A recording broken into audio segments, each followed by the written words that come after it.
तो अभी आपका जो क्वेश्चन हुआ वो ये हुआ कि आप किसी भी ग्रह के संदर्भ में ऐसे जनरल रूल्स की बात कर रहे हैं कि किसी भी ग्रह का पीड़ित होना हम कैसे देख सकते हैं। हाँ जी मैम। कोई भी ग्रह यदि अपनी क्वालिटी में कम होता है, किस किस तरीके से, अगर वो नीच का हो जाए, अगर वो अस्त हो जाए, नीचा अभिलाषी हो जाए, अगर वो खराब भावों का स्वामी हो जाए, अगर वो खराब भावों में बैठ जाए, अगर वो वक्री हो जाए, अगर वो अस्त हो जाए, अगर वो पाप ग्रहों से दृष्ट हो जाए, अगर वो अपने उस लगन में 3, 6, 11 के भावों से दृष्ट हो जाए, अष्टम भाव में बैठ जाए, 6, 8, 12 से संबंध बना ले, 6, 8, 12 में बैठे हुए ग्रहों से संबंध बना, इतने सारे तरीकों से एक ग्रह पीड़ित हो सकता है।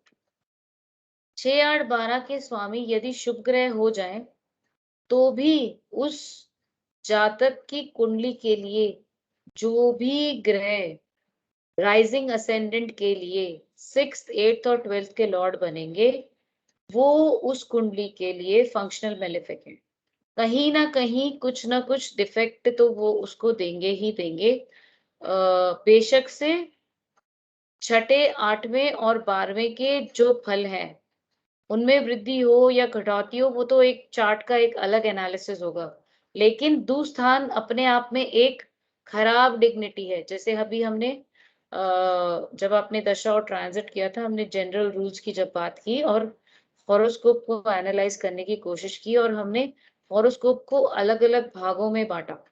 यानी कि ये केंद्र हाउसेस हैं, ये त्रिकोण हाउसेस हैं, ये 6, 8, 12 हाउसेस हैं, ये 3, 6, 11 हाउसेस हैं, या 3, 6, 10, 11 हाउसेस हैं, या फिर 2, 12 हाउसेस हैं।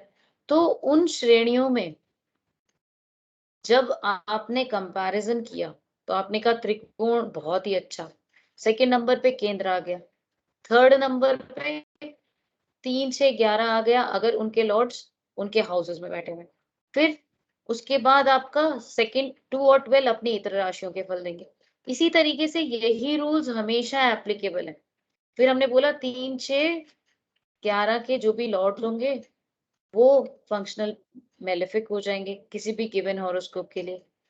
अगर किसी भी ग्रह की मूल त्रिकोण राशि 6, 8, 12 में पड़ जाए तो भी वो ग्रह उस पर्टिकुलर हॉरोस्कोप में, चाहे वो नैसर्गिक शुभ ग्रह ही क्यों ना हो, लेकिन उस हॉरोस्कोप के लिए वो फंक्शनल मेलेफिक हो जाएगा। फॉर एग्जाम्पल, अब आप इस तरीके से सोचिए, कर्क लगन आपके पास आ जाए तो कर्क लगन में छठे भाव में कौन सी राशि पड़ेगी? 9 नंबर। ठीक है ना? तो इसका मतलब 9 नंबर किसकी मूल त्रिकोण राशि हो गई? गुरु की। गुरु गुरु। की। गुरु क्या है? नैसर्गिक मित्र। शुभ ग्रह। नैसर्गिक शुभ ग्रह। लेकिन अब कर्क लगन वाले के लिए क्या ये नैसर्गिक शुभ ग्रह शुभ रहेगा?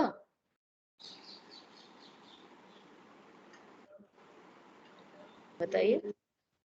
अभी मैंने आपको एक रूल बताया, नहीं, अगर किसी ग्रह की मूल नहीं रहेगा। त्रिकोण राशि 6, 8, 12 में पड़ जाए और वो नैसर्गिक शुभ ग्रह भी हो तो भी वो उस जातक के लिए, उस कुंडली के लिए फंक्शनल मेलेफिक बन जाए। ये मैंने आपको एक एग्जाम्पल बताया। अच्छा ठीक है, अब इसको पलट देते हैं। सिंह लगन के लिए बताइए। शनि हो जाएगा छठे घर का मालिक। ठीक है, 5, 8, 11, लेकिन क्या वो शनि मूल त्रिकोण राशि का है? नहीं, वो कुंभ है मैम उसकी तो। ठीक है ना, शनि मूल त्रिकोण राशि का नहीं है। अब शनि बन गया आपका इत्र राशि का। तो इसका मतलब अब मैंने शनि को छोड़ दिया। क्यों? क्योंकि उसकी मूल त्रिकोण साइन वहां नहीं पड़ रही, और उसकी मूल त्रिकोण साइन पड़ रही है केंद्र में। तो रूल तुरंत बदल गया हमारा।